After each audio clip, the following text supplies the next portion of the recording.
this video, I'm going to teach you how to write out a full class yoga sequence in just a couple of minutes. Now, it may take a little bit of practice, but after you follow these guidelines, you'll be able to write your sequences out just like that. I mean, if you're like me, I've got 3 small kids at home. I started out when I was teaching, trying to write out every one of my sequences, but it's just very time consuming. You know, just trying to figure out that flow and how you're going to put everything together took up a lot of time that I didn't have as my family was growing, which led me eventually to my style of sequencing, which I call dynamic sequencing, which I'll cover in another video. But to start out, this is how we do it. I'm just going to give you a template that you can follow, and all you have to do is plug and play, and before you know it, you'll be able to put sequences together on the fly in just a few minutes and save yourself a whole bunch of time. So here's how it goes. First, we have to understand how a whole class is put together. We've got to understand the different parts of that class and then break those parts out. So any average vinyasa class is going to have somewhere between 10 to 12 different pose categories. Okay, those pose categories are, usually we'll start with a seated meditation,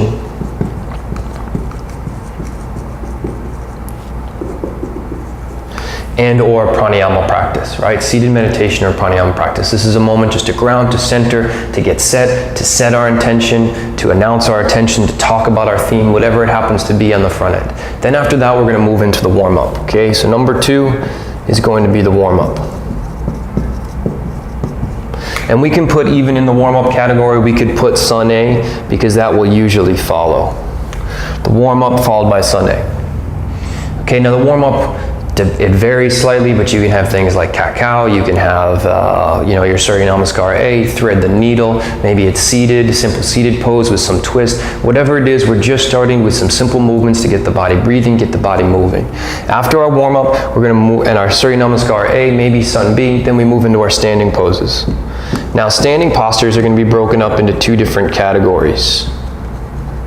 Standing poses are going to be neutrally rotated in the hips, and I think that should go first. And then we have standing poses which are externally rotated in the hips. Category 4, standing postures externally rotated in the hips. And why start with neutrally rotated first? Because neutrally rotated is what you're used to. That's how you stand. Hips are neutral. Stepping forward just like this in a big lunge would be like stepping into crescent warrior. Okay, so the body's already familiar with it. Easier for newer students. Externally rotated, a little bit more complex, a little bit more challenging for people depending on the pose selection, because their body isn't used to standing with highly externally rotated hips. After that, we go into number 5, and we're looking at balancing postures. Okay, balancing poses where we start to take one of the legs off the ground, so we're changing the way that we're supporting our body in space. So balancing poses like tree, like eagle, like warrior 3, like dancers, so on and so forth, our balancing postures. Now, right in there, we may add in as an option, we might have some arm balances, some more challenging arm balances, maybe forearm stand, handstand.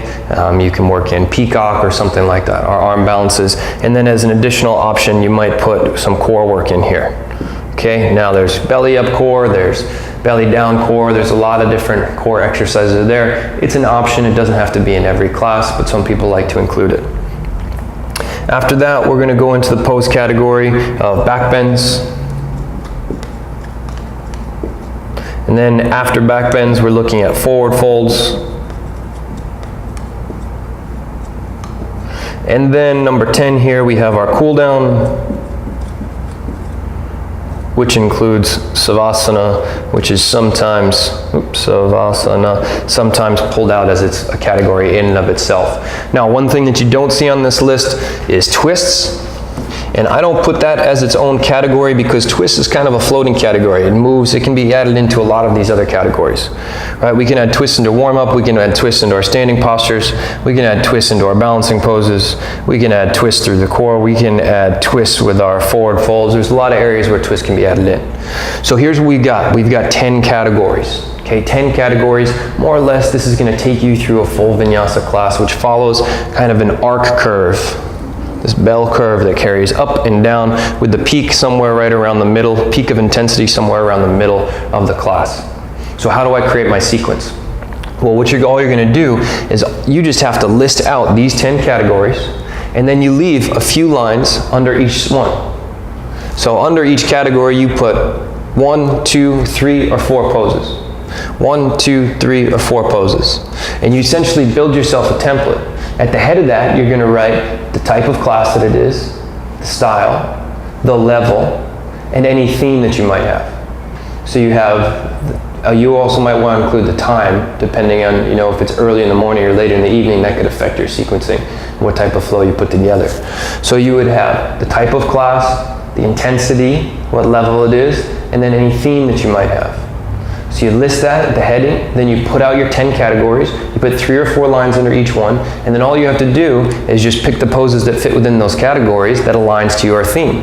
And with a little bit of practice, you'll be able to put sequences together literally within a couple of minutes.